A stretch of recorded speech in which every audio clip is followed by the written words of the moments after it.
أنا اتشرفت النهارده إن أنا كنت في زيارة يعني بناء على دعوة كريمة من إدارة مهرجان القصيم للتمور.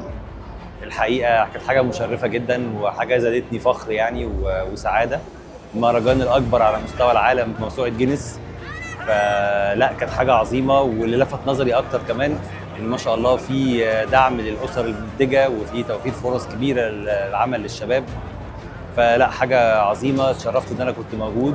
ان شاء الله اتمنى ان الاديشنز اللي جايه من المهرجان يكون برضو مصر مدعوه فيها على مستوى التجار او على مستوى المحافظات المهتمه بتجاره التمور.